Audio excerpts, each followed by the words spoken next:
after game one against Valencia, I'm going to give you my reaction and my initial thought process throughout the 90 minutes to the first, right when I saw the lineup, okay? When I first saw the lineup, I thought to myself, yo, like, how is this team right here meant to compete with Real Madrid, who have Mbappe, who have Jude Bellingham, Rodrigo, and Vinicius Jr. And then my next initial thought was, I've seen times where Real Madrid has a better team than Barcelona, and Barcelona still wins the league. Before the game started, I put the starting 11 out, and I put it on social media. And a lot of people were saying, I feel bad. My beloved team is struggling so bad. That's one comment. And what I will say to that homie there is, it is a financial struggle, but it's not really a struggle in the way of y'all don't have amazing players to watch. Lamine Yamal is unbelievable, and Kubasi is amazing. Let's just start there. Let's get that out the way. Y'all still got amazing young players to watch. It's just that y'all don't have the money to kind of splash on people. All right, now let me give you my opinion. What I saw from Barcelona today was a team where the young kids stepped up. I saw a play where I believe it was Kubasi who clears a Valencia 2-0 goal off the line. The ball was going in. It would have been 2-0, and who knows if Barcelona would have been able to score 3 goals to bounce back and get the W. Starting off the league with 3 points is so important. And had that ball gone in, I believe it would have been 2-0, but Kubasi cleared off the line. A young kid stepping up and getting it done. The second thing is how Lamine Yamal is able to step up, put a beautiful one-time pass into the box, and Lewandowski doing what everybody wants him to do and has wanted him to do for a long time. He hadn't had many chances. He hadn't had a lot of chances fall to him. He wasn't that involved. He puts it into the back of the net. Just like that, Barcelona's 1-1. You know what I'm saying? And then the second one is Rafinha wins a penalty, and Lewandowski doing what he's supposed to do on the veteran of the team, stepping up for the kids and putting the ball into the back of the net. So there's a lot of good things that came from this game. Lamine Yamal was, again, phenomenal on the first goal. Kubasi was huge from taking Barcelona from going down 2-0, and Ter Stegen was awful. Ter Stegen's really scaring me. I think he had a really tough preseason in a way. I saw a lot of clips of him that just didn't really look good, and then I saw today from Ter Stegen where he passes the ball out bad with his feet, and it could have led to, a disaster. And it's really shocking because I thought Ter Stegen was one of the best goalkeepers in the world, but a lot of mistakes are coming from him right now. So I don't know if he got something going on in IRL, something going on in life, or what's going on with him, but something seems to be a little bit off with Ter Stegen. Hopefully he gets it together. Let's talk about the starting 11. All right, this is something I want to talk about. The starting 11, it starts off with Ter Stegen in net, and then Koundé on the right and Balde on the left. This is what's most likely going to be the left back and right back pairing for the season coming up for Barcelona. Balde, I love the kid. He got subbed out, obviously. And Koundé at right back showed during the Euros that he is really good in that position. The only problem with Koundé in that position is that you are going to lose a little bit of offense. You're going to lose the ability to get forward quickly with Koundé, which is kind of sucks, but Lamine Yamal is down that side, which is really good. And then you have Martinez and Kubasi in the middle of the park. Araujo still dealing with injury. Obviously, he'll be back soon, I think. And then in the midfield, you got 2 center defensive mids that, this is where it becomes a little bit interesting. Like I said, I look at, let's skip the midfield for a minute. I see Lamine Yamal, Rafinha, Torres, and Lewandowski. Obviously, Torres was behind Lewandowski, and now you have Dani Olmo coming in to play behind Lewandowski. I will be honest with you. I still like that signing. I can see why people are so mad at that signing because of who Barcelona has in their middle of the park right now. Like when you look at this middle of the park, you think to yourself, man, with Frenkie de Jong injured, it's not the craziest midfield in La Liga. Let's be honest. It doesn't really look like a Barcelona midfield, if I'm being real with you. A Barcelona midfield usually looks scary. That's usually like their strongest part of them. The heart of Barca is usually crazy, and I don't really see a really crazy midfield. And the problem with Frenkie de Jong is the kid keeps getting injured, bro. Like he's not on the field enough. For as much money as he's making, he's not on the field impacting the game enough for Barcelona, which for me is annoying.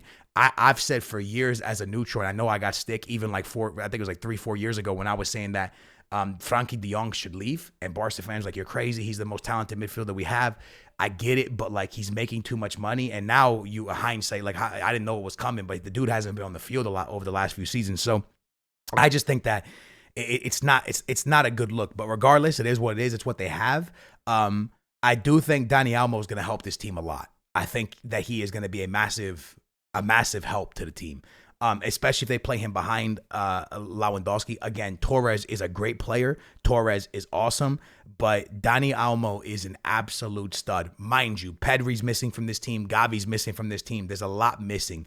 But I think to myself, when Gavi's healthy, when Pedri's healthy, when Dani Almo is playing, this team, I like it. I do. I think Lewandowski with Dani Almo behind, with Lamine Yamal and Torres on the and Rafinha on the wings. Obviously Torres being very much involved in every game. And then with Pedri and Gavi and Frankie de Jong, however you put that in, I think this team is fine, bro. I think the first game of the season, you kind of put out what you have, and this is what they had available, and they got the job done. Again, when they get their team back healthy and everyone is playing, it's going to be a good starting 11. The team they put out today, it scares you, because it scared me as a neutral. I'm like, bro, there's no way this team could compete with Real Madrid for La Liga. But I think the team is going to be fine, man. They showed heart today. Lewandowski stepped up for the kids, like I said. And the kids stepped up. Kubasi stepped up. Lamine Yamal stepped up. And I think that's really, really important. Pedri, Gavi are going to make such a big difference in this team. And I could be wrong here, and Barca fans might give me stick. I know it's not the best player for what you guys need and what you could. Dani Almo was the best player y'all could bring in, like for that type of money. And I think he's going to have a humongous impact on this team. I think by the time this season ends, people will say that Dani Almo is one of Barcelona's best players. I truly believe that. I think he's going to get a lot of assists. I think he's going to score goals. I think he's going to be very impactful for this Barcelona team. And I think it's going to be very important for them to have someone like Dani Almo in this team. That's my honest, truth opinion. I think he's going to make the team better.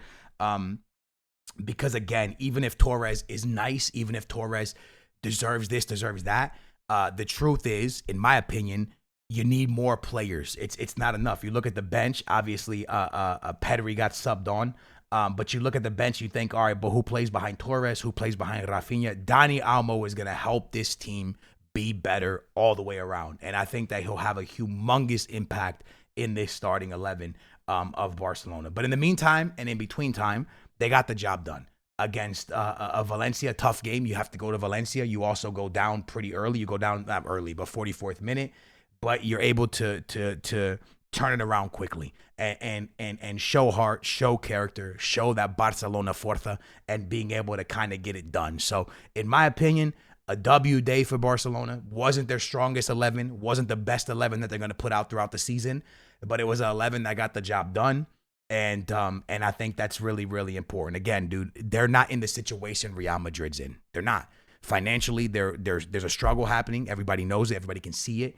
But the important thing is to still wear that Barca shirt high, to wear that badge with pride, and to still get the job done. Because Barca fans still want you to compete. Barca fans still want you to be in La Liga. Barca fans still want to see you in the Champions League. Barca fans still want to see the job getting done. And I think the important thing today is it wasn't the best 11 they put out, but they got the job done. It's not going to be the prettiest games every day. It's going to be hard, but I do think Barcelona can compete for La Liga with this team. Again, it's going to be a struggle against Real Madrid. If Mbappe plays the way we all think he is, him and Vinny and Jude could just terrorize, and then you still have Rodrigo. But at the end of the day, Barcelona is still Barcelona. And even with an 11 that I thought was like, oof, man, I don't know about that 11, they got the job done. That's the most important thing. The manager pushing a good message to them, and the boys getting it done. So I hope Gavi gets recuperated as quickly as possible. I'm not sure when he's supposed to be back. And I think Pedri's kind of getting back into the flow of things. So hopefully Pedri gets to 100% if he's not already at 100%. And hopefully he gets to 100% as quickly as possible. And I see bright things, man. Kubasi, Yamal. You have to look at the bright side of situations in teams. I know the struggle has been not the best for them, but Rafinha is active nowadays at Barcelona, which is really good. He's becoming, fans really enjoying him. In the beginning, a lot of people didn't like him. Lamine Yamal is an important player. Kubasi's playing really good, and they got it done without Pedri, without Gavi. Pedri got subbed in, but I'm saying the starting 11. Without Pedri, without Gavi, without Rojo, they got the job done.